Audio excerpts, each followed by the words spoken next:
Bem, Paulo Freire morre em 1997 e muito importante que se diga que, diferentemente de outros intelectuais brasileiros, Paulo Freire não se retratou.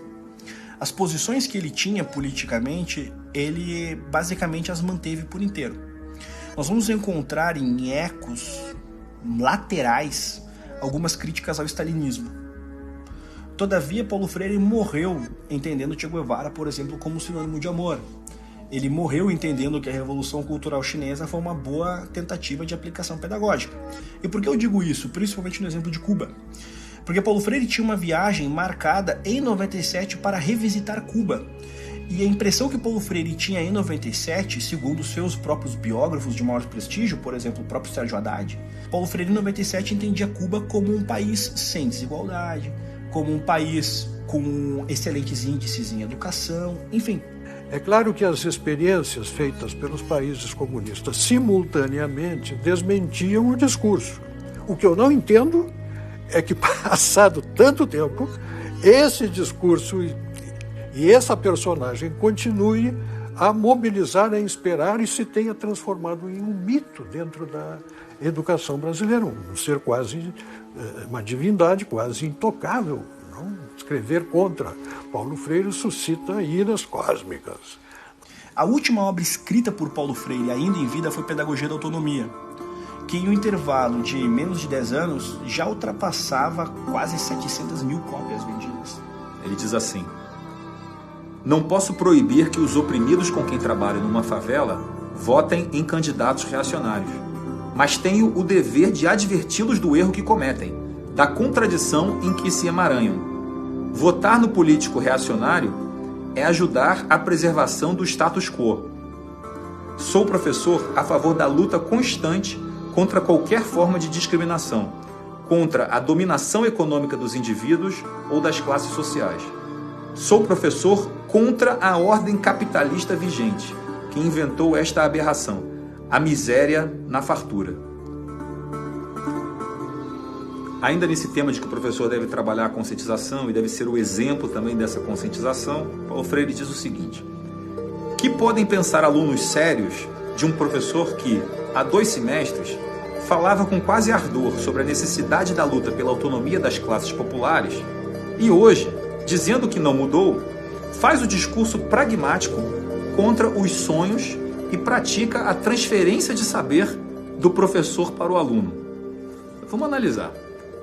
Primeiro ele fala assim: o que os alunos podem pensar de um professor que falava com ardor sobre a necessidade da luta pela autonomia das classes populares? Aí vamos parar aqui. O que o professor está fazendo em sala de aula falando sobre a necessidade de luta das classes populares? Esse é o primeiro ponto, né? E o segundo ponto é o seguinte: é esse professor dizendo que nada mudou, agora faz o discurso pragmático contra os sonhos e pratica a transferência de saber. Quer dizer, e agora está ensinando. olha assim, a inversão completa. Quer dizer, ele está criticando o professor que resolveu parar de falar de política e ensinar.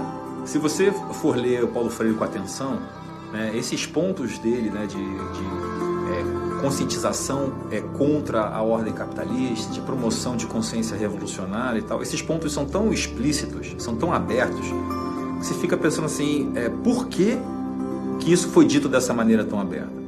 Né? E eu não tenho certeza sobre isso, mas tem algumas hipóteses. E uma delas é que, até recentemente no Brasil, você praticamente só tinha um consenso de esquerda, né, no meio político e cultural.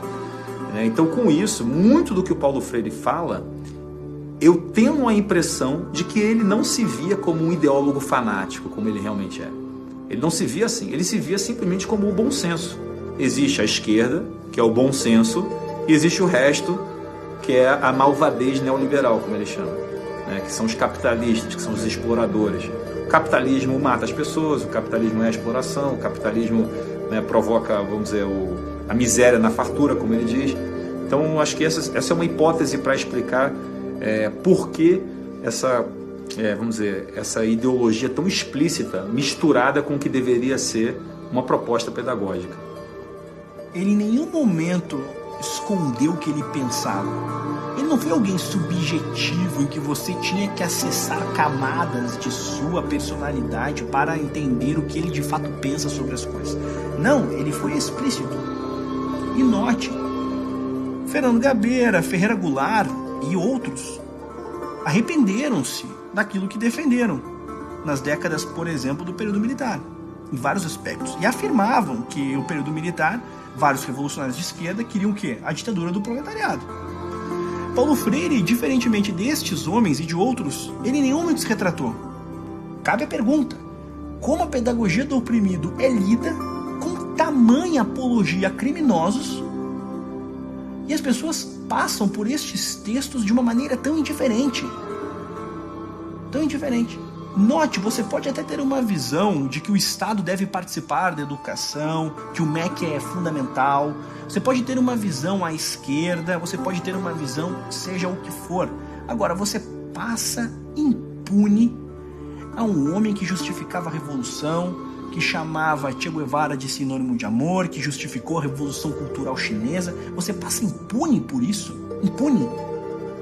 Coloque-se no lugar de um desses homens que de fato, ao longo das décadas, sofreram com esse tipo de tirania, com essas tiranias. A própria ideia de discutirmos Paulo Freire, ela já é em si um problema. Porque note, ele defendeu genocidas e morreu defendendo genocidas. Ele tem uma escultura ao lado da escultura de Mao Tse Tung. Qual o mérito nisso? Você tem uma escultura ao lado de Mao Tse Tung, e esta escultura é celebrada por muitos freirianos. Eu teria vergonha do meu maior intelectual, do meu símbolo pedagógico, ter uma escultura ao lado de Mao Tse Tung, o maior genocida da história da humanidade. O maior genocida da história da humanidade. Isso é bom de ser dito sempre. E é celebrado como se fosse o maior gênio da pedagogia que o Brasil foi capaz de produzir e ainda é capaz de produzir. Porque ele é tratado de modo quase insuperável. Ouse questioná-lo. Que intelectual é este que você não pode questionar? Que trabalho intelectual é este que você não pode questionar? Paulo Freire questionava Beethoven, questionava Platão, mas o seu pensamento não pode ser questionado. Se fôssemos um país saudável, reitero isso, Paulo Freire não seria debatido. Debateríamos o quê? Entendimentos sobre sistemas pedagógicos, sobre o papel do Estado na educação, enfim, debates elevados sobre temas elevados. Ele é debatido porque somos um país socialmente doente.